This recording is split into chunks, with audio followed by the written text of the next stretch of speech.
अस्सलाम वालेकुम dear students. आज हम करेंगे यूनिट नंबर 1 एक्सरसाइज नंबर 1.3 का 7th क्वेश्चन। और 7th क्वेश्चन में क्या कह रहे हैं हम देखते हैं। कहते हैं group of friends made 4 yard long rectangular banner. एक फ्रेंड्स का ग्रुप है जो कि क्या कर रहा है, बैनर बनवा रहा है जो कि एक रेक्टेंगुलर फॉर्म है, यानी इस फॉर्म में है। आपने अक्सर बैनर देखे होंगे जो अक्सर आप मार्केट जाते होंगे तो आपको नज़र आ रहे होंगे, या बहुत से स्कूल्स में आप देखेंगे कि रेक्टेंगुलर फॉर्म में भी बैनर्स लगे होते हैं, कॉलेजेस में मुख्तलिफ़ जगहों पे लगे होते हैं। कहते हैं दे पेड ₹3.75 पर यार्ड फॉर द फैब्रिक। उसके लिए वो क्या कर रहे हैं कि जो उसमें कपड़ा यूज़ हो रहा है, जो कपड़ा इस्तेमाल हो रहा है, उसके लिए वो कितने अमाउंट पे करें, ₹3.75। ये जो भी अमाउंट यहाँ बता रहे हैं ना, उसका इस क्वेश्चन से कोई लिंक नहीं है जो इसके सॉल्यूशन से, लेकिन बहरहाल जो डिटेल वो बता रहे हैं वो हम देखते हैं कि क्या क्या रहे हैं। And ₹9 for the firm to go around the banner 10 yard perimeter. अब जो इसका पेरीमीटर है वो आपके पास कह रहे हैं कि 10 यार्ड पेरीमीटर है, और उस पर कितनी कॉस्ट आ रही है, ₹9 पर यार्ड। ठीक है, कहते हैं what was the width of the perimeter. Perimeter की विड्थ क्या है। अब देखिए, पेरीमीटर कहते हैं कि कोई भी रेक्टेंगुलर जो भी शेप होती है या स्क्वायर शेप होती है, तो उसकी जो बाउंड्री होती है, ये जो बाउंड्री है आपके पास, ये कहलाती है उसका पेरीमीटर। ठीक है, तो कहते हैं कि अब 1 बाय 1 हम लिखते हैं कि क्या क्या चीज़ें वो मांग रहे हैं। सबसे पहले तो ये कह रहे हैं कि what was the width of the perimeter. Perimeter की विड्थ क्या होगी, width of the perimeter find करने को कह रहे हैं। Width of the perimeter, perimeter की विड्थ हमने फाइंड करनी है। इसके बाद लेंथ ऑफ बैनर आपको दी गई है, और लेंथ ऑफ बैनर आपके पास गिवन है। ये देखिए, स्टार्ट में ही कहा था कि made 4 yard long rectangular banner. तो लेंथ ऑफ बैनर आपके पास कितनी है, रेक्टेंगुलर बैनर है, ये आपने याद रखना है। लेंथ ऑफ बैनर आपके पास है 4 यार्ड। इसी तरह से जो पेरीमीटर है, पेरीमीटर ऑफ बैनर,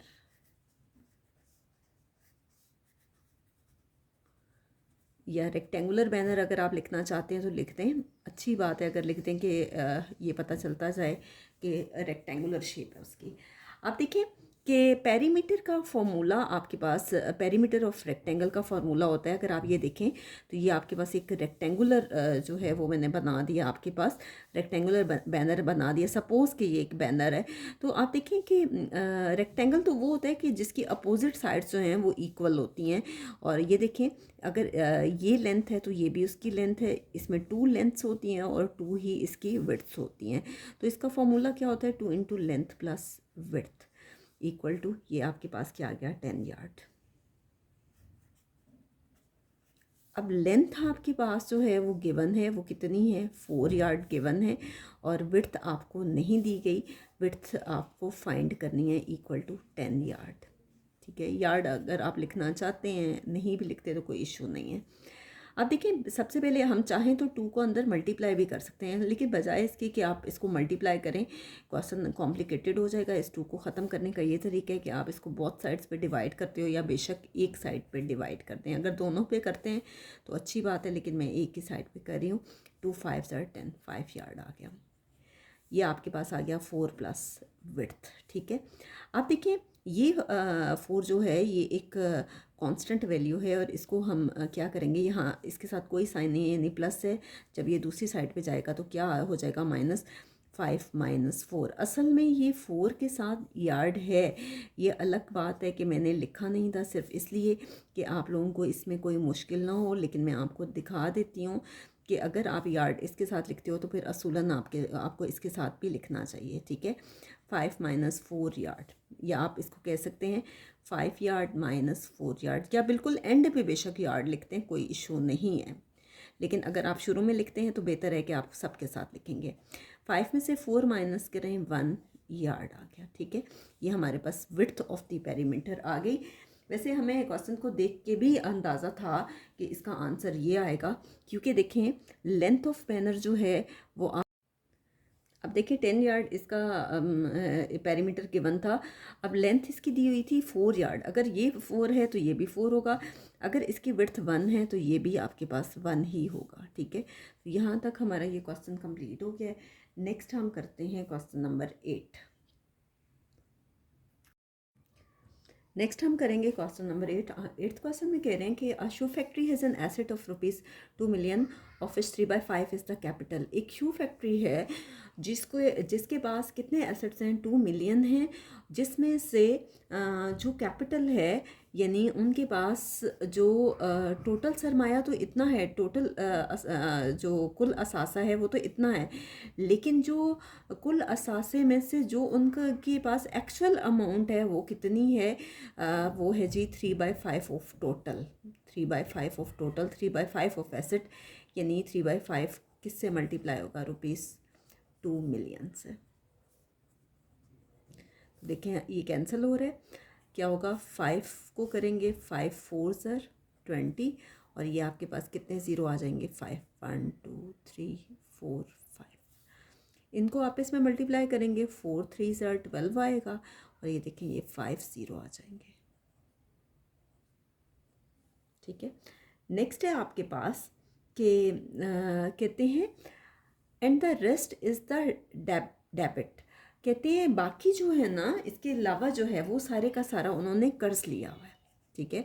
रिमेनिंग जो है वो उन्होंने कर्ज लिया हुआ है। तो कहते हैं find the amount of capital and debit. कहते हैं कि कैपिटल यानी उनके पास सरमाया कितना है और कर्ज कितना है, आपने ये बताना है। तो डेबिट कैसे आएगा कि आप क्या करेंगे कि जो आपके पास टोटल एसेट्स हैं, जो टोटल एसेट्स हैं उसमें से आप माइनस करेंगे जो भी आपके पास कैपिटल है, ठीक है। और एसेट्स आपके पास हैं जी ₹2 million और डेबिट आपके पास जो है वो कितना आ गया, 12 आपके पास, ये आपके पास एसेट्स आ गया और ये आपके पास कैपिटल आ गया। आप इन दोनों को माइनस करेंगे, अब माइनस करके मैं आपको दिखाती हूँ।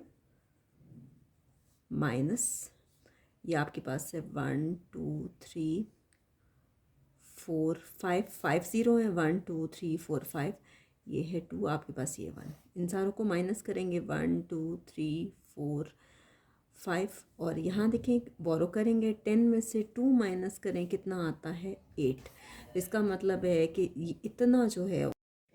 नेक्स्ट क्वेश्चन है आपके पास क्वेश्चन नंबर 9। कह रहे हैं world lowest temperature in past 100 years was recorded to -89.2 degree centigrade. कहते हैं at Vostok Antarctica on July 21 1983। World का सबसे लोएस्ट टेम्परेचर जो है वो पिछले 100 years में जो रिकॉर्ड किया गया है वो इतना है -89.2 डिग्री सेंटीग्रेड। कहते हैं कि कब वो टेम्परेचर जो है वो रिकॉर्ड किया गया, 21 जुलाई 1983 को। Convert this temperature into Fahrenheit and kelvin scales. अब इस क्वेश्चन में आपको फ़ारेनहाइट और केल्विन दोनों के फॉर्मूले जो हैं वो दिए हुए हैं। केल्विन का भी आपको दिया गया है, डिग्री सेंटीग्रेड प्लस 273, दोनों फॉर्मूले दिए हुए हैं, आपको जस्ट वैल्यूज़ पुट करनी है। तो सबसे पहले हम फ़ारेनहाइट फाइंड करते हैं, क्या है 9/5। सी की जगह हम सी की वैल्यू पुट करेंगे और सी आपके पास गिवन है, टेम्परेचर आपके पास गिवन है और टेम्परेचर कितना है जी -89.2 डिग्री सेल्सियस, ठीक है। अब -89.2 डिग्री हमने इसकी वैल्यू पुट कर दी प्लस 32, ठीक है। हम क्या करेंगे कि 89.2 को 5 से डिवाइड करके 9 से मल्टीप्लाई कर देंगे। ये देखिए 89.2, ठीक है, डिवाइडेड बाय 5, ये मैंने डिवाइड कर दिया 5 से, 17.84 आया, मल्टीप्लाई किया किससे, 9 से, तो ये आपके पास आ गया -160.56। मैंने माइनस साइन नहीं लगाया था कैलकुलेटर पे क्योंकि उसकी ज़रूरत नहीं थी वहाँ पे लगाने की। F इक्वल टू, अब देखिए प्लस माइनस माइनस होता है, साइन ग्रेटर वैल्यू का होता है, हम इसमें से इसको माइनस करेंगे, माइनस कितना करेंगे 32, तो ये देखें जब हमने माइनस किया ये आपके पास आ गया -128.56 डिग्री फ़ारेनहाइट, ठीक है। अब ये आप दोबारा फ़ारेनहाइट लिखें या ना लिखें कोई इशू नहीं है।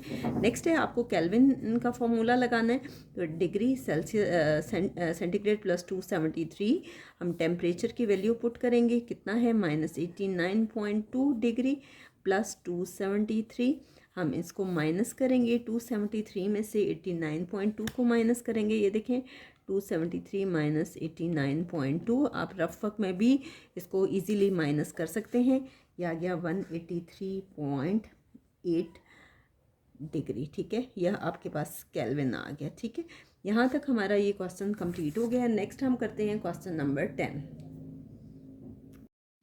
क्वेश्चन नंबर 10 में आपसे कह रहे हैं कि a company was penalised by the government act for low quality production. एक कंपनी है उसको जुर्माना होता है, पेनलाइज्ड मीन्स कि उसको जुर्माना हो रहा है, और किस वजह से हो रहा है कि वो जो भी उनकी क्वालिटी है जो भी वो लो क्वालिटी है। If the company has 3 share holders, अगर कंपनी के पास 3 शेयर होल्डर्स हो, 3 लोग हों जिसने उसमें शेयर डाला हो, फ़रा, मरियम एंड तहरीम, तीनों के ये नाम दिए हुए हैं। इन्वेस्टिंग इन द रेशियो, इस रेशियो से वो इन्वेस्ट कर रही हैं उस कंपनी में जो भी अपनी अमाउंट दे रही हैं। And the amount of penalty is, जो भी अमाउंट ऑफ पेनल्टी है वो इतनी है। तो कहते हैं find the amount of penalty paid by each 3 share holder. आपने बताना है कि हर एक को कितनी पेनल्टी जो है वो देनी पड़ गई है इस सूरत में। तो हम देखते हैं कि जो पेनल्टी बोलते हैं कि जुर्माने की जो रकम है वो कितनी उनको अदा करनी पड़ी है। तो टोटल जो है, टोटल पेनल्टी जो उनको पड़ी है वो है जी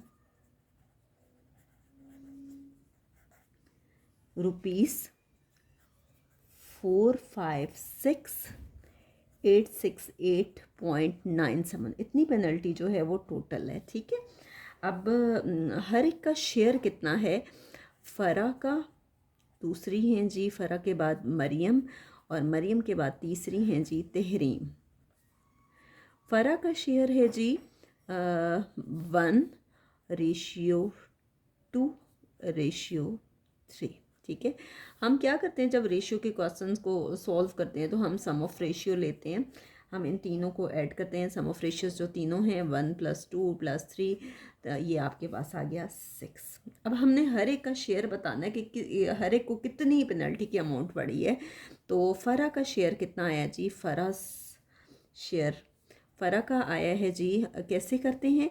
जो आपके पास रेशियो गिवन होती है डिवाइड करते हैं सम ऑफ रेशियो से, मल्टीप्लाई करते हैं टोटल अमाउंट से, और टोटल पेनल्टी जो है वो है जी ₹456,868.97। हम क्या करेंगे, इसको 6 से डिवाइड करेंगे, मल्टीप्लाई करेंगे 1 से। देख लें, मैं आपके सामने कर देती हूँ।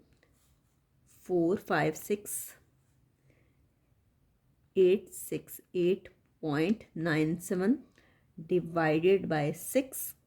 ठीक है, तो ये आपके पास आ गया 7614, मल्टीप्लाई इसको 1 से करना है, ये आ गया 76144.83।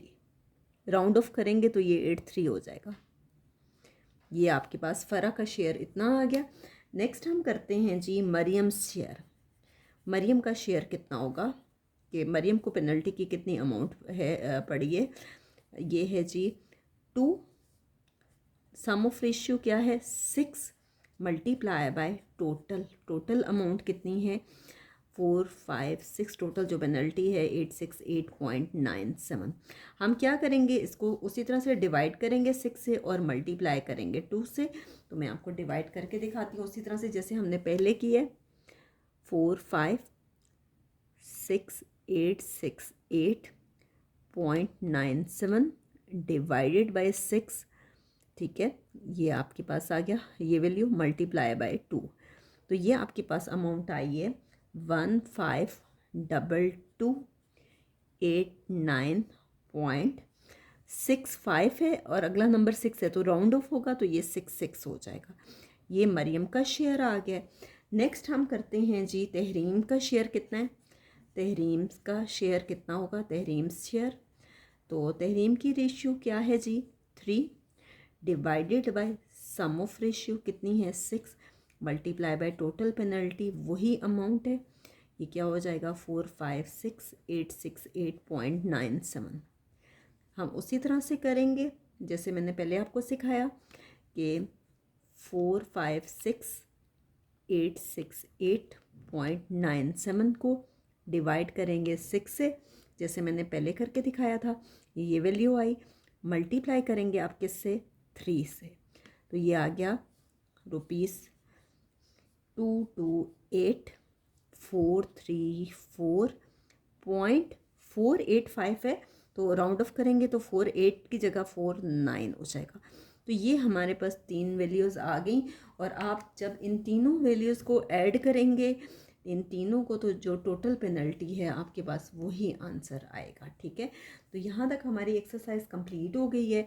नेक्स्ट वीडियो में हम इंशाल्लाह करेंगे, हमने इक्वालिटी की तो प्रॉपर्टीज़ कर ली थी, लेकिन हमारी इन इक्वालिटी की प्रॉपर्टीज़ रह गई थी। इंशाल्लाह नेक्स्ट वीडियो में मैं आपको वो करवाऊँगी, और फिर उसके बाद हम यूनिट नंबर 2 स्टार्ट करेंगे।